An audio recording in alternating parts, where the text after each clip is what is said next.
ಕಾಂಗ್ರೆಸ್ 4ನೇ ಪಟ್ಟಿ ಬಿಡುಗಡೆ. ನಮೋ ವಿರುದ್ಧ ಸ್ಪರ್ಧಿಸುವ ಅಭ್ಯರ್ಥಿ ಘೋಷಣೆ. ವಾರಣಾಸಿ ಲೋಕಸಭಾ ಕ್ಷೇತ್ರದಿಂದ ಅಜಯ್ ರೈ ಕಣಕ್ಕೆ. ಮಂಡ್ಯ ಗೆಲ್ಲಲು ಎಚ್ಡಿಕೆ ಸಂಧಾನ ಸೂತ್ರ. ಸಮನ್ವಯತೆ ಸಾಧಿಸಲು ಮೈತ್ರಿ ಸರ್ಕಸ್. ತೀವ್ರ ಕುತೂಹಲ ಕೆರಳಿಸಿದ ಸುಮಕ್ಕನ ನಡೆ. ಲೋಕಸಭಾ ಚುನಾವಣಾ ಬೆನ್ನಲ್ಲೇ ರೈಲ್ವೆ ಪೊಲೀಸ್ ಹೈ ಅಲರ್ಟ್. ರೈಲಿನ ಪ್ರತಿ ಬೋಗಿ ಬ್ಯಾಗ್ ಲಗೇಜ್ ತಪಾಸಣೆ. ದುಡ್ಡು ಸಾಗಣೆ ಅನಧಿಕೃತ ಚಟುವಟಿಕೆಗಳ ಮೇಲೆ ತೀವ್ರ ನಿಗಾ. ಕಾನೂನು ಬಾಹಿರವಾಗಿ ಮಗುವನ್ನ ದತ್ತು ಪಡೆದ ಆರೋಪ. ಮುಂದುವರೆದ ಸೋಷಿಯಲ್ ಮೀಡಿಯಾ ಸ್ಟಾರ್ ಸೋನು ತನಿಖೆ. ಇಂದು ರಾಯಚೂರಿಗೆ ಕರೆದೊಯ್ದ ಪೊಲೀಸರು. ನಾನ್ ವೆಜ್ ಪ್ರಿಯರಿಗೆ ಕಹಿ ಸುದ್ದಿ. ಬೇಡಿಕೆ ಇರುವಷ್ಟು ಕೋಳಿ ಮಾಂಸ ಉತ್ಪಾದನೆ ಇಲ್ಲ. ಮಾರುಕಟ್ಟೆಯಲ್ಲಿ ಕೋಳಿ ಬೇಡಿಕೆ ದಿಢೀರ್ ಹೆಚ್ಚಳ.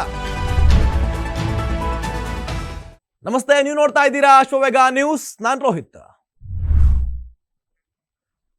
ಕಾಂಗ್ರೆಸ್ ಪಕ್ಷದ ಅಭ್ಯರ್ಥಿಗಳ 4ನೇ ಪಟ್ಟಿ ಬಿಡುಗಡೆಯಾಗಿದೆ. ಉತ್ತರ ಪ್ರದೇಶ, ಮಹಾರಾಷ್ಟ್ರ ಸೇರಿದಂತೆ 13 ರಾಜ್ಯಗಳಿಂದ ಕಣಕ್ಕಿಳಿಯುವ 46 ಅಭ್ಯರ್ಥಿಗಳ ಹೆಸರನ್ನ ಇದೀಗ ಪ್ರಕಟ ಮಾಡಲಾಗಿದೆ.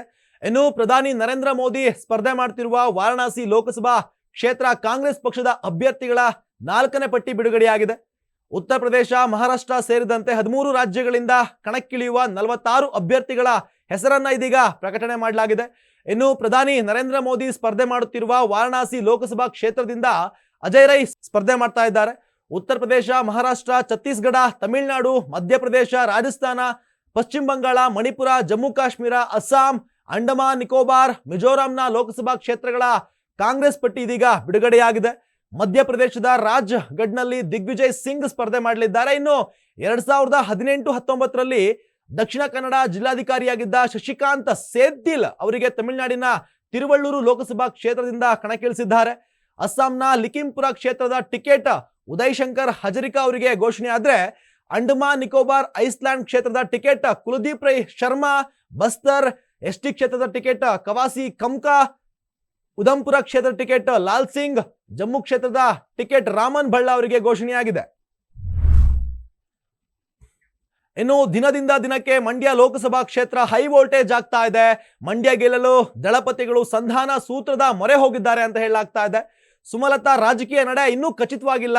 ಯಾಕಂದ್ರೆ ಲೋಕಸಮರಕ್ಕೆ ಈಗಾಗಲೇ ದಿನಾಂಕ ಫಿಕ್ಸ್ ಆಗಿದೆ. ಈ ನಡುವೆ ಸಕ್ಕರೆ ನಾಡು ಮಂಡ್ಯದಲ್ಲಿ ಚುನಾವಣಾ ಕಾವು ದಿನದಿಂದ ದಿನಕ್ಕೆ ರಂಗೇರ್ತಾ ಇದೆ.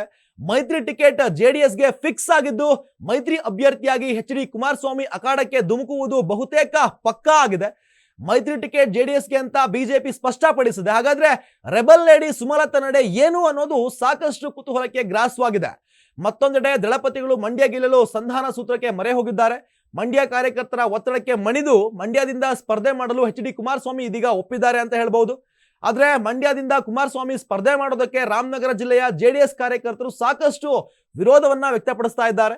ಕುಮಾರಸ್ವಾಮಿ ಚನ್ನಪಟ್ಟಣದಲ್ಲಿಯೇ ಇರಬೇಕು, ನಿಖಿಲ್ ಮಂಡ್ಯದಿಂದ ಸ್ಪರ್ಧೆ ಮಾಡಲಿ ಅಂತ ಹೇಳ್ತಿದ್ದಾರೆ ಅಂತ ಹೇಳಲಾಗಿದೆ. ಇನ್ನು ಇಬ್ಬರಲ್ಲಿ ಯಾರು ಸ್ಪರ್ಧೆ ಮಾಡ್ತಾರೆ ಅನ್ನೋದು ಸಾಕಷ್ಟು ಕುತೂಹಲವನ್ನ ಮೂಡಿಸಿದೆ. ಇನ್ನು ಲೋಕಸಭಾ ಚುನಾವಣೆಗೆ ದಿನಾಂಕ ನಿಗದಿಯಾದ ಬೆನ್ನಲ್ಲೇ ರೈಲ್ವೆ ಪೊಲೀಸರು ಫುಲ್ ಅಲರ್ಟ್ ಆಗಿದ್ದಾರೆ. ಪ್ರತಿ ಬೋಗಿ ಬ್ಯಾಗ್ ಲಗೇಜ್ ತಪಾಸಣೆಯನ್ನ ಮಾಡ್ತಾ ಇದ್ದಾರೆ.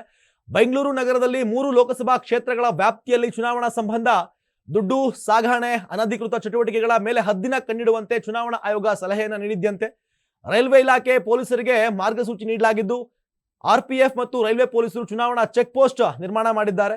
ರಾಜ್ಯಾದ್ಯಂತ ಹೊರ ರಾಜ್ಯದಿಂದ ಬರುವ ರೈಲ್ವೆ ಬೋಗಿಗಳ ತಪಾಸಣೆಗೆ ಪ್ರತ್ಯೇಕ ತಂಡವನ್ನ ರಚನೆ ಮಾಡಿದ್ದಂತೆ ರೈಲ್ವೆ ಇಲಾಖೆ ಕಳೆದ 3-4 ದಿನಗಳಿಂದ ರಾಜ್ಯದ ಎಲ್ಲಾ ಪ್ರಮುಖ ರೈಲ್ವೆ ನಿಲ್ದಾಣಗಳಲ್ಲಿ ಚೆಕ್ ಪೋಸ್ಟ್ ನಿರ್ಮಿಸಿ ಪರಿಶೀಲನೆಯನ್ನು ನಡೆಸಲಾಗ್ತಾ ಇದೆಯಂತೆ. ಇದಲ್ಲದೆ ರೈಲ್ವೆ ನಿಲ್ದಾಣಗಳಲ್ಲಿಯೂ ಕೂಡ ಪ್ರತಿಯೊಬ್ಬರ ಲಗೇಜ್ ಚೆಕ್ ಮಾಡ್ತಾ ಇದ್ದಾರಂತೆ. ರೈಲ್ವೆ ಇಲಾಖೆ ಪೊಲೀಸರು ಮದ್ಯ ಹಾಗೂ ಹಣ ಸಾಗಣೆ ಬಗ್ಗೆ ಕಟ್ಟೆಚ್ಚರವನ್ನು ವಹಿಸಿದ್ದಾರೆ. 20 ತಂಡಗಳನ್ನ ನೇಮಕ ಮಾಡಿಕೊಂಡಿದ್ದು, ಒಂದೊಂದು ತಂಡದಲ್ಲಿ 5 ಮಂದಿ ಕೆಲಸವನ್ನ ಮಾಡ್ತಿದ್ದಾರೆ. ಇನ್ನು ಕಾನೂನು ಬಾಹಿರವಾಗಿ ಮಗುವನ್ನ ದತ್ತು ಪಡೆದ ಪ್ರಕರಣ ಸಂಬಂಧಿಸಿದಂತೆ social media star Sonu Srinivas Gowda ಬಂಧನ ಪ್ರಕರಣ ತನಿಖೆ ಮುಂದುವರಿತಾ ಇದೆ. ರಾಯಚೂರಿನ ಮಸ್ಕಿ ತಾಲೂಕಿನ ಗ್ರಾಮವೊಂದರಲ್ಲಿ ಇವತ್ತು ಪೊಲೀಸರಿಂದ ಸ್ಥಳ ಮಹಜಾರ್ ನಡೀತಾ ಇದೆ. ಬ್ಯಾಡರಹಳ್ಳಿ ಪೊಲೀಸರು ಸೋನುಗೌಡಳನ್ನ ರಾಯಚೂರಿಗೆ ಕರೆದುಕೊಂಡು ಹೋಗಿದ್ರು. ಗ್ರಾಮಕ್ಕೆ ತೆರಳಿ ಮಗುವಿನ ಮನೆಗೆ ಭೇಟಿ ನೀಡಿದ್ದಾರೆ. ಅಧಿಕಾರಿಗಳು ಗ್ರಾಮದಲ್ಲಿ ಮಗುವಿನ ಪೋಷಕರಿಂದ ಹೆಚ್ಚಿನ ಮಾಹಿತಿಯನ್ನ ಕಲೆ ಹಾಕ್ತಾರೆ. ಇನ್ನು ಸೋನು ಕೂಲಿ ಕೆಲಸ ಮಾಡಿಕೊಂಡಿದ್ದ ದಂಪತಿಯಿಂದ ಮಗು ದತ್ತು ಪಡೆದುಕೊಂಡು ಸಾಮಾಜಿಕ ಜಾಲತಾಣದಲ್ಲಿ ಮಗುವಿನ ಗುರುತು ಬಹಿರಂಗಪಡಿಸಿ ಜೆಜೆ ಆಕ್ಟ್ ಉಲ್ಲಂಘನೆ ಮಾಡಿದ್ರು. ಈ ಕುರಿತಾಗಿ ಆಕೆಯ ಮೇಲೆ ಪ್ರಕರಣ ಕೂಡ ದಾಖಲಾಗಿತ್ತು. ಪ್ರಕರಣ ಸಂಬಂಧ ತನಿಖೆ ಇದೀಗ ಮುಂದುವರಿತಾ ಇದೆ. ನಾನ್ ವೆಜ್ ಪ್ರಿಯರ ಬಳಿ ಹೋಗಿ ನಿಮ್ಮ ಫೇವ್ರೆಟ್ ಡಿಶ್ ಯಾವುದು ಅಂತ ಕೇಳಿದ್ರೆ ಹೆಚ್ಚಾಗಿ ಎಲ್ಲರೂ ಹೇಳೋದು ಚಿಕನ್ ಅಂತ. ಆದ್ರೀಗ ಚಿಕನ್ ತಿನ್ಬೇಕೋ ಬೇಡವೋ ಅಂತ ಯೋಚನೆ ಮಾಡೋ ತರ ಆಗಿದೆ. ಎಸ್, 200ರ ಆಸುಪಾಸ್ನಲ್ಲಿದ್ದ ಚಿಕನ್ ರೇಟ್ ದಿಢೀರ್ ಈಗ ಹೆಚ್ಚಳವಾಗಿದೆ. ರಾಜ್ಯದಲ್ಲಿ 35,000ದಿಂದ 40,000 ಮಂದಿ ಕೋಳಿ ಸಾಕಣೆದಾರರಿದ್ರು. ಪ್ರತಿ ವಾರ 80 ಲಕ್ಷ ಕೋಳಿ ಉತ್ಪಾದನೆ ಮಾಡಲಾಗ್ತಾ ಇತ್ತು. ಸುಮಾರು 1.7 ಕೋಟಿ ಕೆಜಿಯಷ್ಟು ಕೋಳಿ ಮಾಂಸ ಉತ್ಪಾದನೆ ಮಾಡಲಾಗ್ತಾ ಇತ್ತು. ಆದ್ರೆ ಪ್ರತಿ ಕೆಜಿ ಕೋಳಿ ಉತ್ಪಾದನೆಗೆ ಈ ಹಿಂದೆ 60ರಿಂದ 70 ರೂಪಾಯಿ ಖರ್ಚಾಗ್ತಾ ಇತ್ತು. ಈಗ ಕೆಜಿಗೆ 98ರಿಂದ 100 ರೂಪಾಯಿ ತಲುಪಿದೆ. ಮಾರುಕಟ್ಟೆಯಲ್ಲಿ ಕೋಳಿಗಳ ಬೇಡಿಕೆ ಹೆಚ್ಚಳವಾಗ್ತಾ ಇದ್ದು ಪ್ರತಿ ಕೆಜಿ ಕೋಳಿ ಮಾಂಸದ ಬೆಲೆ 300 ರೂಪಾಯಿ ತಲುಪಿದೆ.